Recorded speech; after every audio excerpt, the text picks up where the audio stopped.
Assalamualaikum warahmatullahi wabarakatuh. Baik adik-adik, ketemu lagi di channel YouTube Kunci Jawaban. Kali ini kakak akan bahas kunci jawaban tema 2 kelas 5 Sekolah Dasar atau Madrasah Ibtidaiyah halaman 104, 105, 106, dan 108 pada pembelajaran 3 subtema 3. Oke adik-adik, sebelum itu jangan lupa like and subscribe channel YouTube Kunci Jawaban, nyalakan loncengnya dan share sebanyak-banyaknya agar adik-adik setiap hari mendapatkan informasi pembahasan kunci jawaban. Oke adik-adik, langsung saja kita simak kunci jawaban dari halaman 104.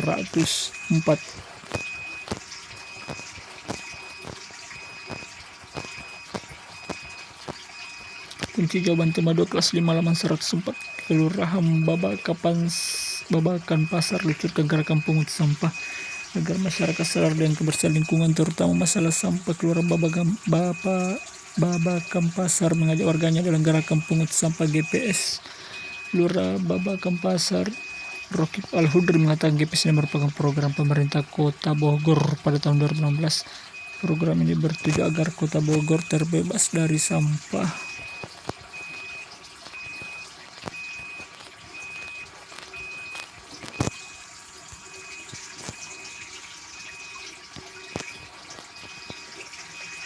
Rokib berharap kedepannya warga Babakan Pasar lebih peduli lagi dengan sampah. Selama ini sudah berserah hingga wilayah Babakan Pasar terbebas dari sampah. Kalau sampah ini sudah tertata dan baik, selain indah dipandang maka warga masyarakat, karena masalah sampah merupakan tanggung jawab seluruh masyarakat. Sampah itu bukan hanya tanggung jawab kelurahan atau perorangan, tapi tanggung jawab bersama kita semua.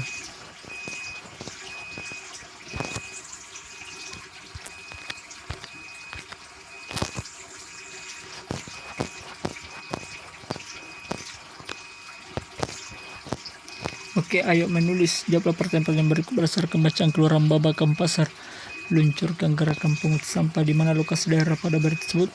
Lokasi daerah tersebut adalah Kelurahan Babakan Pasar. Apa masalah yang dihadapinya? Jawabannya adalah masalah sampah yang berserakan di wilayah Kelurahan Babakan Pasar. Bagaimana penyelesaian yang diambil oleh pemerintah kota tersebut? Yang diambil adalah mengajak warga dalam gerakan pungut sampah atau GPS. 4. Mengapa semua warga masyarakat bertanggung jawab atas masalah sampah? Karena semua masyarakat bertanggung jawab atas masalah sampah agar Kota Bogor terbebas dari sampah. Apa keuntungannya jika masalah sampah dapat teratasi dengan baik? Jawabannya adalah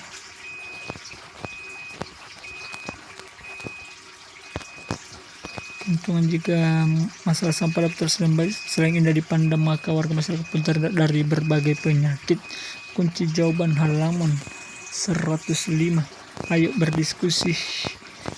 Apa yang terjadi jika masyarakat tidak mau bertanggung jawab atas masalah sampah? Diskusikan dalam kelompok lalu sampaikan hasilnya di depan kelompok-kelompok lain. Alternatif jawabannya yaitu jika masyarakat tidak mau bertanggung jawab atas masalah sampah, maka lingkungan akan menjadi kumuh dan tumpukan sampah akan tersebar.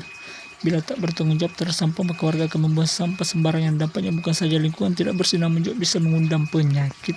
Kunci jawaban tema 2 kelas 5 halaman 106. Diskusikan pertanyaan-pertanyaan berikut dalam bentuk diskusi panel bersama seluruh siswa dalam kelasmu.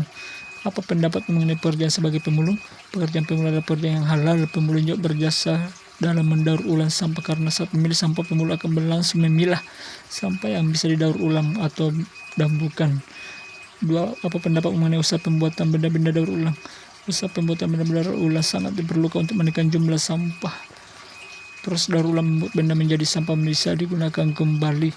Bagaimana cara menghargai jasa para pemulung? Cara menghargai jasa pemulung adalah dengan memilah sampah sebelum dibuang ke tempat sampah. 4. Bagaimana cara menghargai usaha membuat benda-benda daur ulang?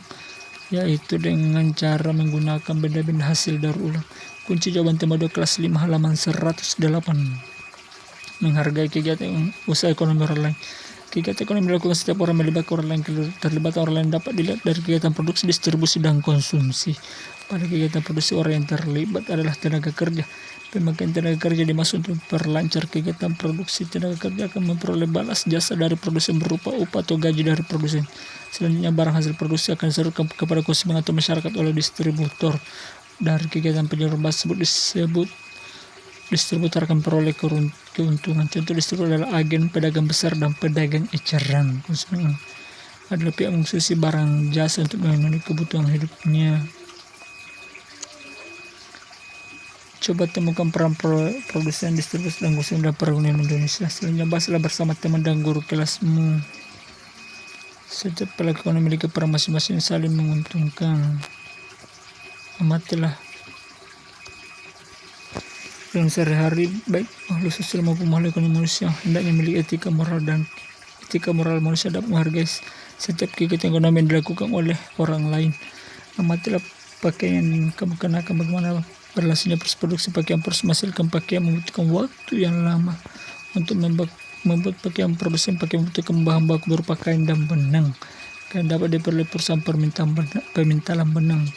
Bahan baku benang berupa kapas yang dihasilkan dari perkebunan tanaman kapas. Untuk menjadi benang, kapas dipintal terlebih dahulu.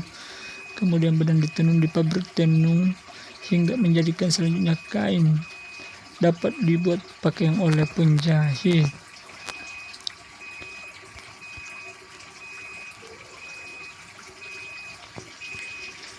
Begitulah proses panjang produksi pakaian. Banyak pihak yang terlibat dalam proses produksi ini. Ada petani tanaman kapas, pekerja pemintalan, penenun kain, penjahit, dan pengusaha garmen. Begitu panjangnya proses produksi ini, hendaknya kita perlu menghargai kegiatan usaha ekonomi orang lain. Ayo renungkan apa akibatnya jika kita tidak menghargai kegiatan orang lain dalam usaha ekonomi. Jika kita tidak menghargai kegiatan orang lain dalam usaha ekonomi, maka usaha kita juga tidak akan dihargai oleh orang lain. Kerjasama dengan orang tua, diskusikan dengan keluargamu cara-cara menghargai jenis usaha pembuat benda-benda daur ulang. Jawabannya yaitu cara-caranya adalah menggunakan produk daur ulang, memilah sampah yang bisa didaur ulang dan tidak menekan penggunaan sampah yang tidak bisa daur ulang namun tidak bisa juga terurai dengan cepat.